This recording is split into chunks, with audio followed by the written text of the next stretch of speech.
In our last video, we talked about how to create authentication with Xano and Wized, and then later we moved to this page where we are allowing users to create ads, basically. And we also covered how to set this up in Xano as well. So the last time we didn't finish this submission form because we were running out of time, but right now we're going to continue where we stopped, basically. So let's add the rest of the inputs that are missing right now to our request, and then we can see how the ad is looking once we create an ad here with this form. So let's jump into our last request, which was create ad, and let's add some more inputs. Of course, we have to check in our Xano API, what are all the fields that we have. So we can see here under ads, we have title, city or neighborhood, postal codes, and we always need to make sure that these are matching as well. So here I'm going to go to our create ad request, our create ad endpoint. I'm going to publish it. And here I can just copy these field values over here. So we have our title. That's something that we already added here as the first key. We added city or neighborhood, and we added the image. So let's add a new field, and let's see what else is missing from there. We have postal code.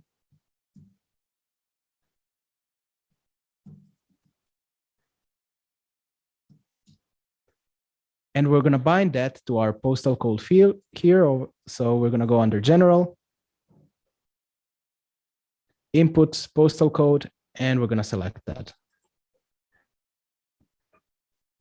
Next, I believe we have the description.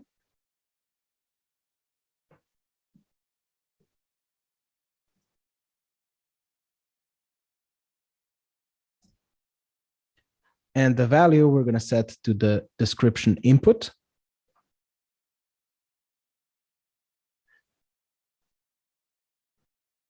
We have lost or found, so we're going to copy that.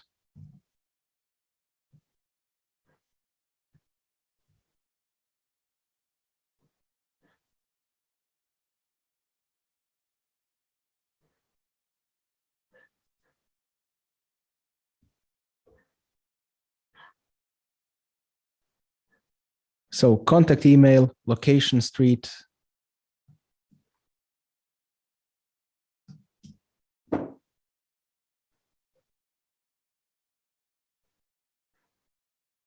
Okay, I'm just going to copy multiple so that I don't have to do that for each and every one.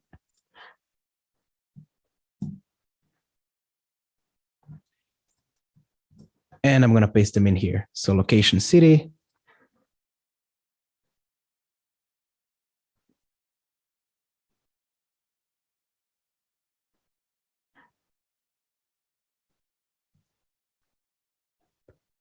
Cross street, we have that as well. So I'm going to find the input here.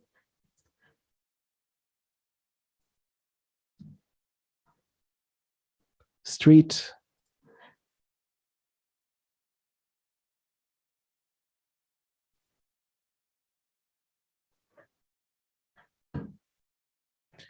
And I believe that's it.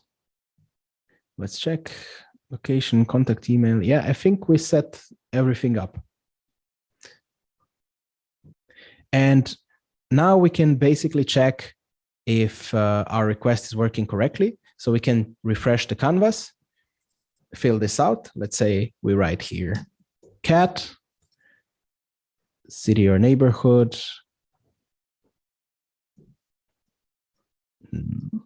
Bronx.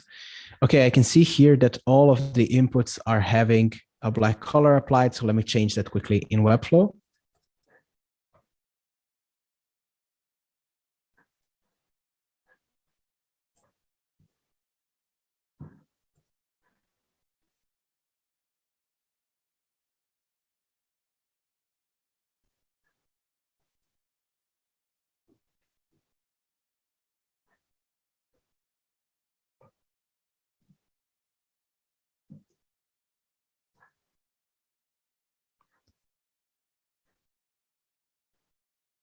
Okay, should be good now. So yeah, let's go back to our request and let's try it once again.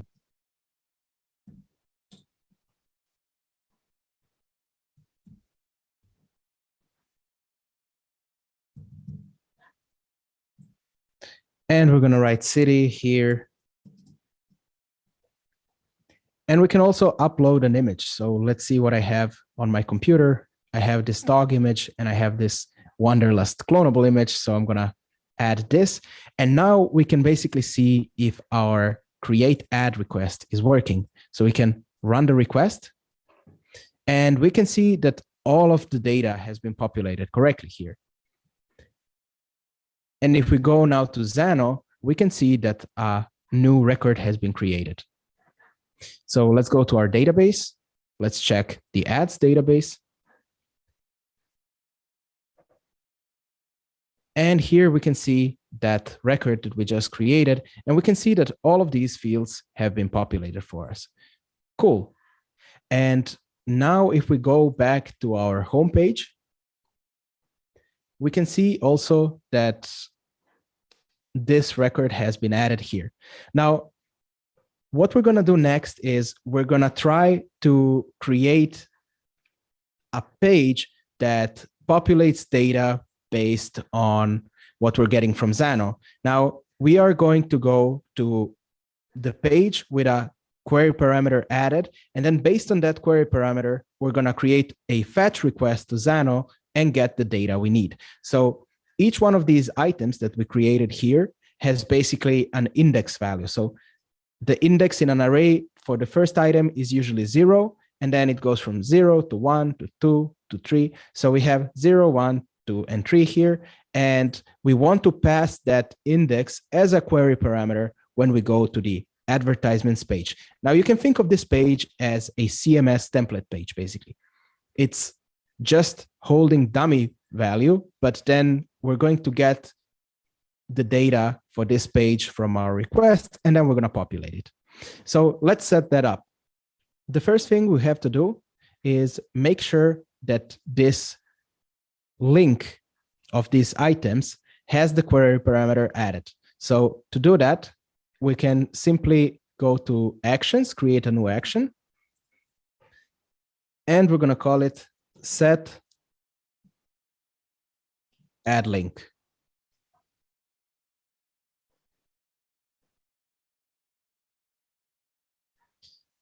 And I'm going to apply it to the render ads folder.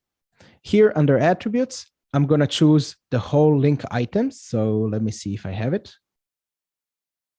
There we go, add item. And here under configuration, we're going to set the href attribute of the link. So we're going to choose here set HTML attribute. We can even choose here add parameter to link, I think. This is also going to do the same thing. And we have to add a parameter. So we're going to go to page data. Here under navigation, we're going to add a new query parameter. And we're simply going to call it ID. And now if we go back to our action,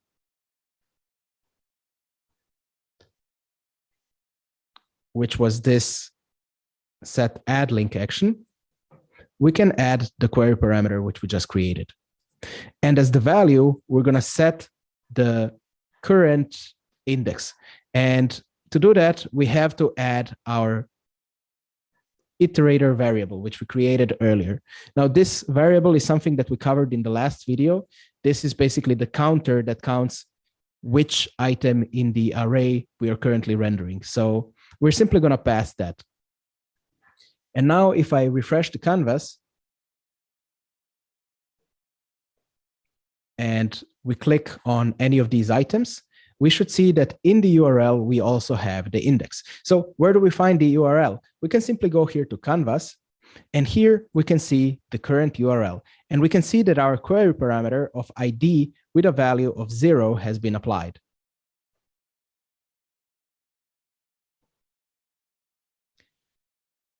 Now let's go back and let's see if it works with another item.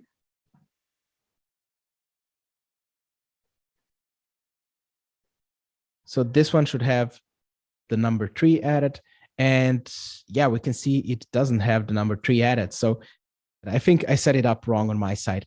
So we have add parameter to link. Okay. And here we're not going to pass the index, but instead we're going to pass the item with the index variable added to it. So let me quickly expand the request that's loading the items. In this case, it's load ads.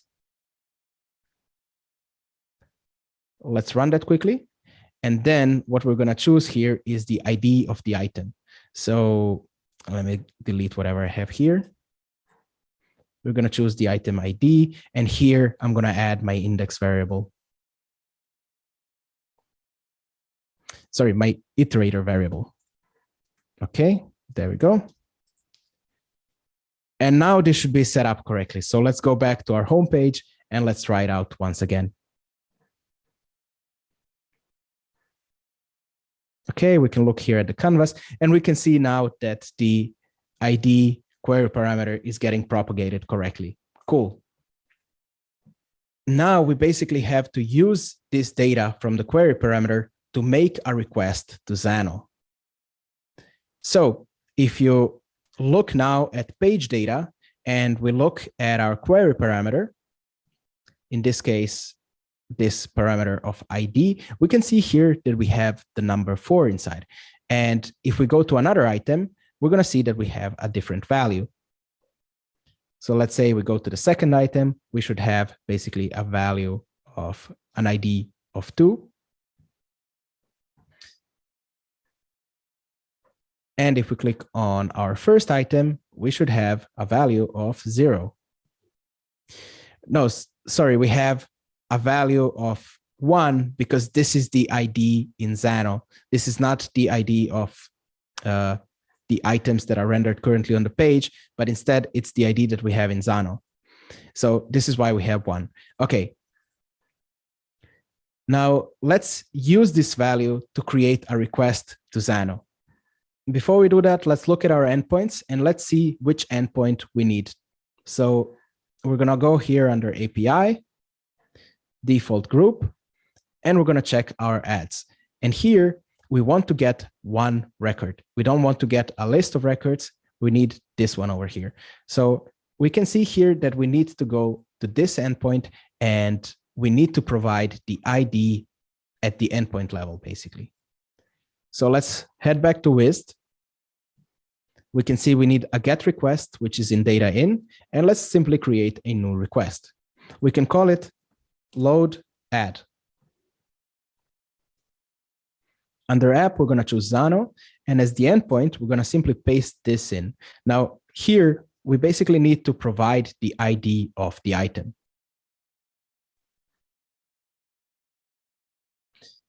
So we're going to delete that. We're going to expand the data field. And here, we're going to add the value of our query parameter.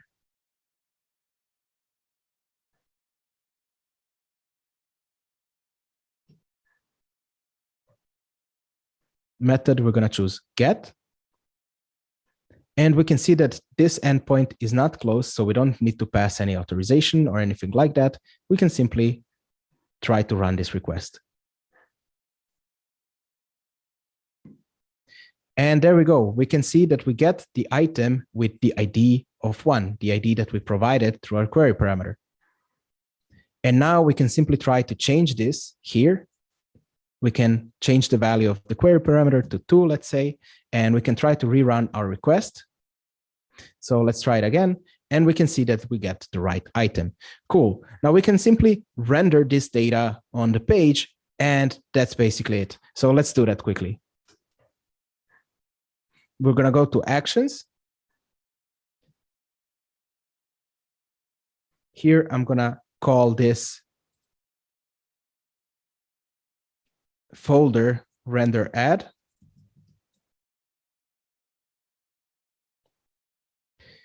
And first, let's start by setting the image. So I'm going to call it set image.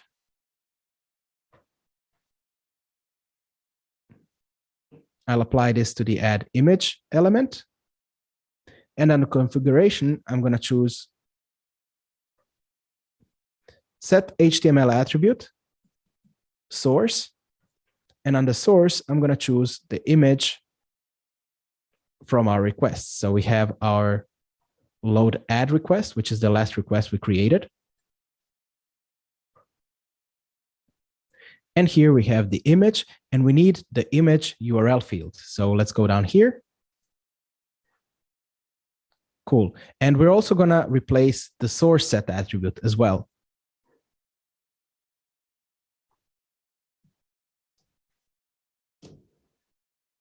We can paste in the same value.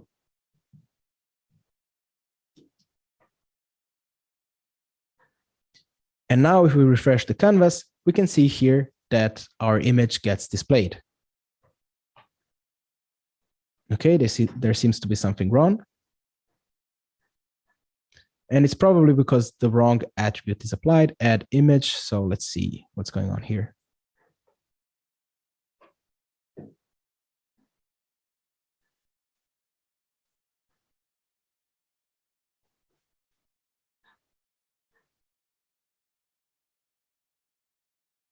Add image.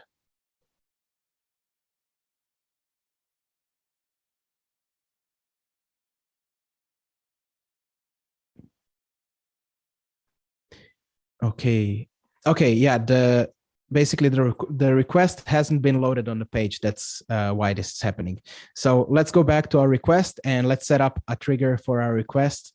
This is something we forgot to do in the last step. So let's simply go to our last data in request, which is load add. And here we're going to trigger this on page load.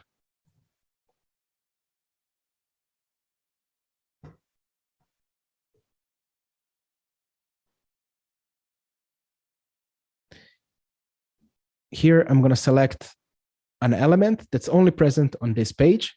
And now if I refresh the canvas, the image should be loaded.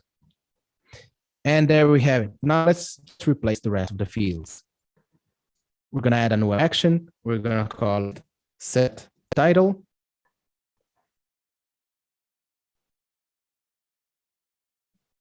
We'll find the add title here. Set text, plain text, and here under text, we're going to select our title field. Now we're going to do the same thing for the description. We can just copy this item that we just created, duplicate it here, and now on the copy, we're going to write set description. Here we're going to choose the description, and we're going to set the description to our description field.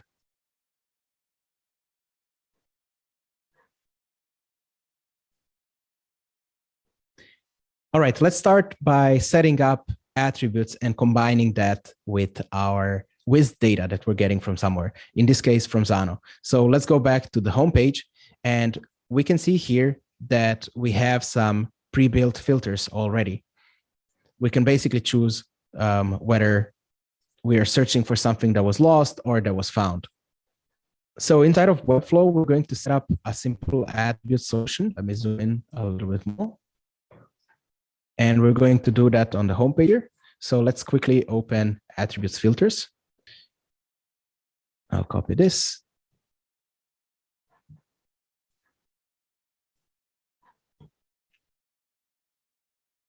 This goes in the head. Okay.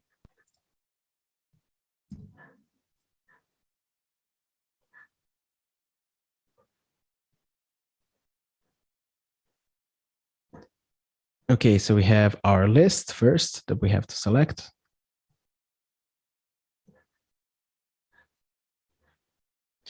And here we're going to add an attribute of FSCMS element list. Then we need the form filters.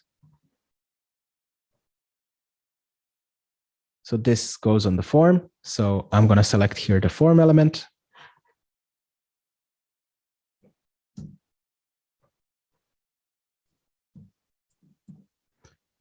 Filters. And if I go back, I have to add the field identifier.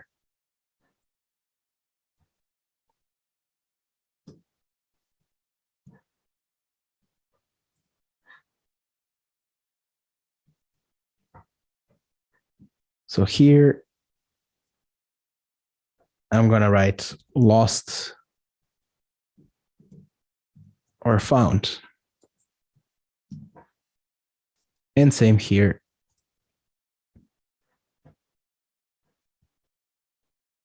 Okay, and here we have the category, and this can be either lost or found. So let's add the identifier here as well.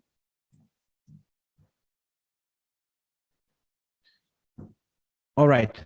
And now the last thing we have to do here is, since this is not a CMS list over here, and it's a list that's getting rendered by Wized, we have to make sure to use the FS element attribute.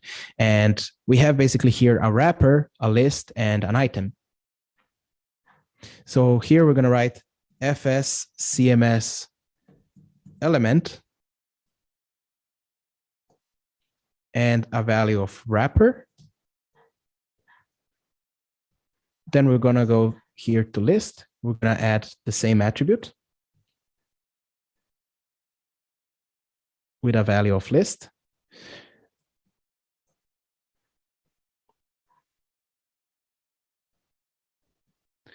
And this should basically be working. Now, if you're wondering what's this FSCMS element, we have this in our attributes docs. Now, this is something that's only available to Finsweet Plus members, but you can see here, if you go under attributes and you search for element, you can see here we have CMS element.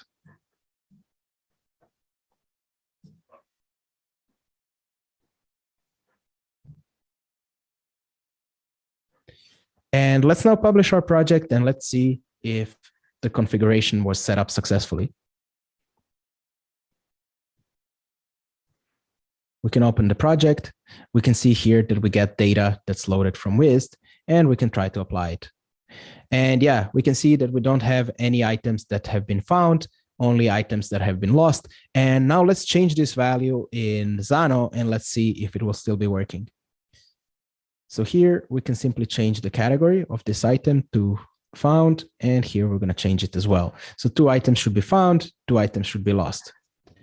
And now if we simply refresh the canvas, it works also in the configurator. So we can try to toggle these radio buttons here as well. Okay, it seems like the version is still cached, so let's click on preview.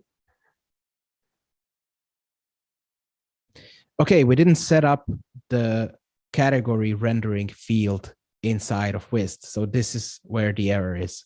So let's go back to Wized and let's set this up. Right now, all of the items are having the category of lost because this is what we set initially in Webflow.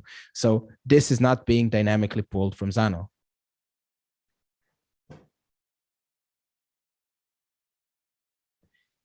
Okay, we're gonna go here under actions.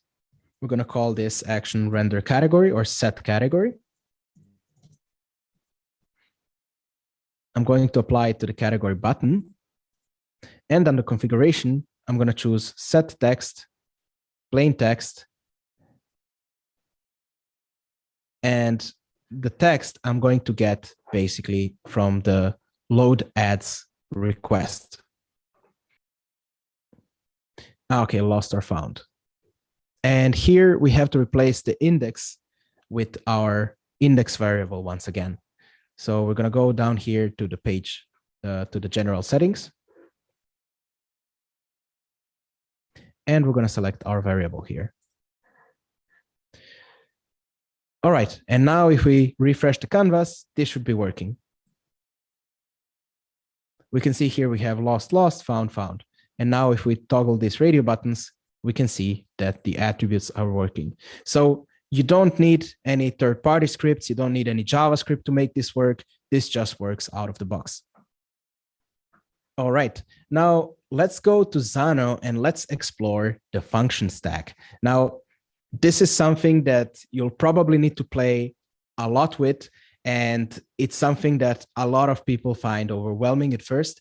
And it's the most powerful feature of Xano, I feel. So this is what really differentiates Xano from, let's say, Airtable, which is a very simple database. But Xano is basically your backend builder. So let's go there and let's quickly explore some options that we have.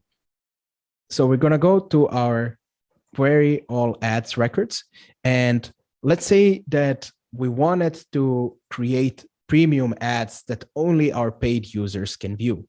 So let's add both to our user field. We have already this is admin, so only admins can see these like super ads or whatever we want to call them. And here inside of our ads, we can simply add an additional category and we can call it premium ad. And this can simply be a checkbox. So we have a Boolean here. It can be either true or false. And we're going to call it here premium ad or is premium.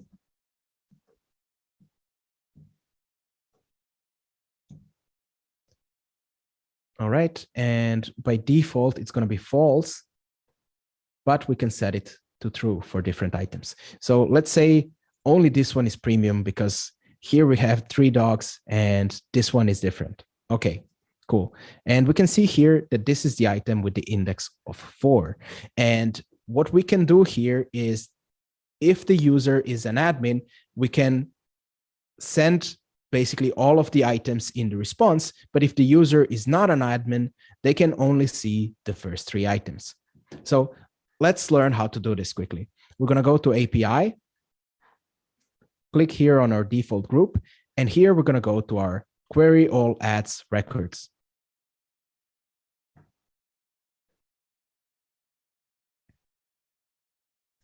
And here we can see that we're just getting all the records. We can see here that the output looks like this, and we can see all of the fields from the request. And let's say that we don't want to display that this field exists. So we can customize the output and we can simply remove this. So we can hide is premium, and you can hide any fields you want. But let's say we're hiding this for all of the people.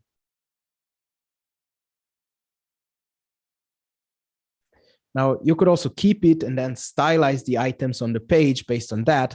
But just it's important that you know that you can customize the response however you want. Okay, now that we have that ready, let's move to the next step. We're going to first query all users from the database, and we want to check if the user that's currently creating this request is supposed to see all of the items or if they're supposed to see only the first 3.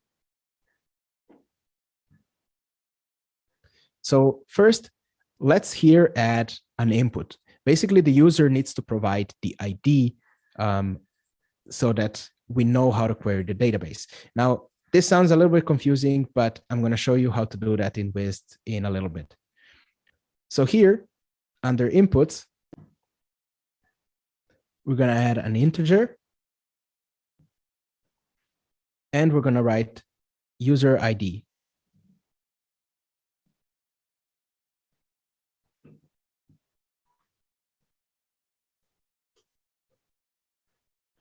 Then we're going to go to Wized. And here under this request, it's the load ads request.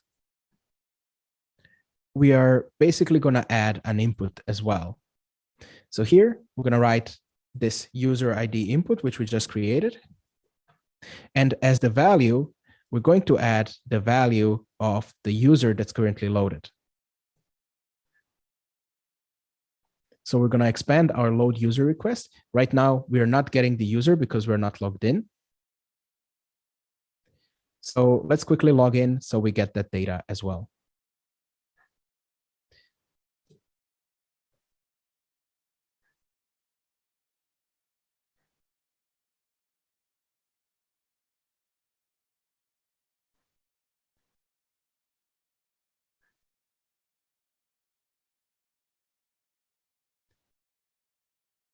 okay, this user doesn't exist. So let's create a new user. Write this email.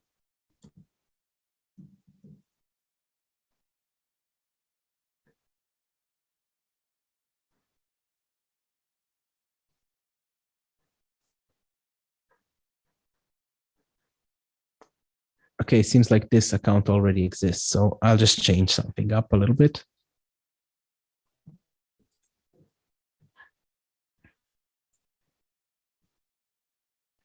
Okay, weak password.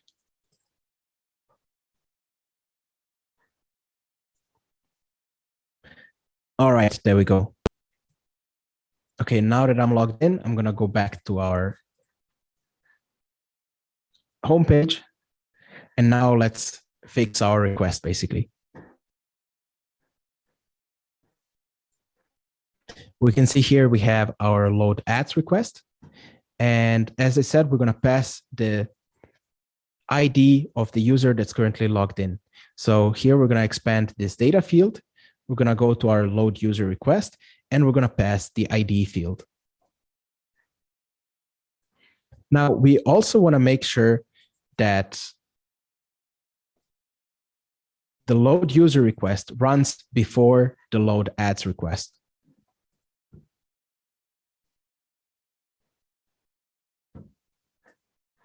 So here we're going to go to our load user request, and we're going to add an action after request. Here we're going to choose perform request, and we're going to perform our load ads request. Cool. So now when we refresh the browser, first the load user request is going to run, and then afterwards load ads. So if a user has been loaded, it's going to be sent to the load ads request.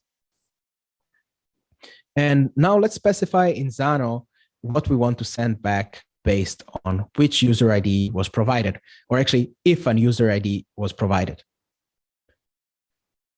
So what we want to do here is we want to check basically in our database which user we're talking about. So we're going to go here to database request, get record,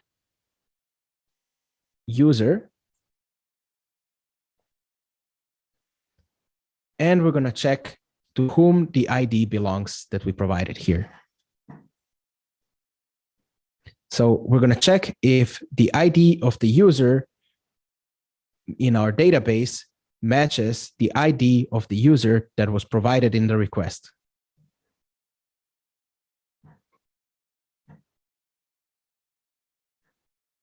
All right, now that we have that, we can go to our next step.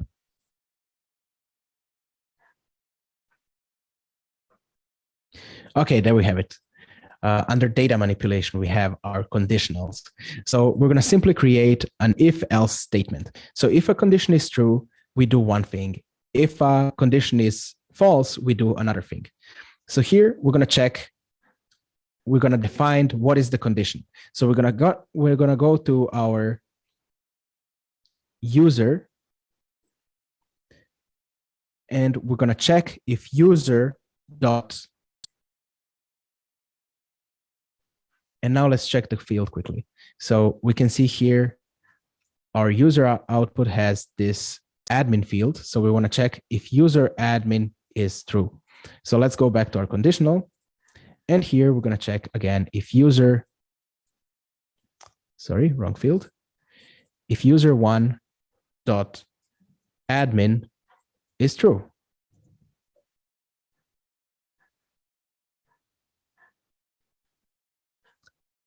So if the user is an admin, we want to simply get all the records.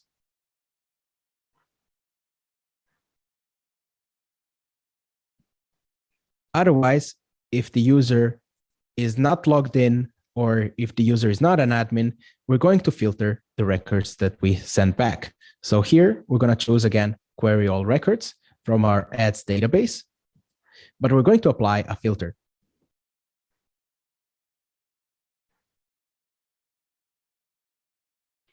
So we're going to check where ads.premium or ads.isPremium is false.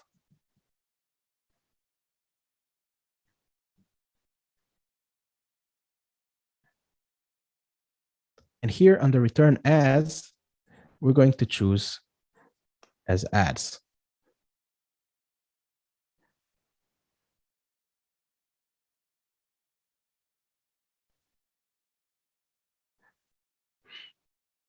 Okay, now what I did here is I made sure that these two are matching basically.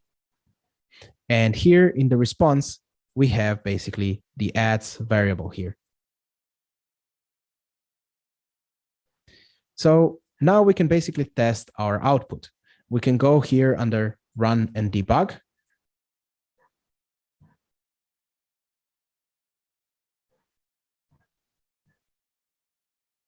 And here we can provide a user ID.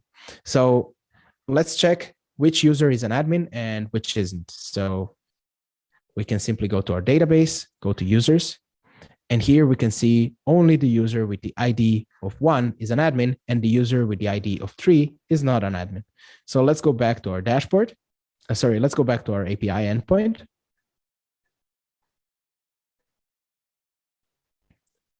And let's try to run this. So if the user writes 1, they should be able to see all of the ads. And we can see here we have the ads with the IDs of 1, 2, 3, and 4.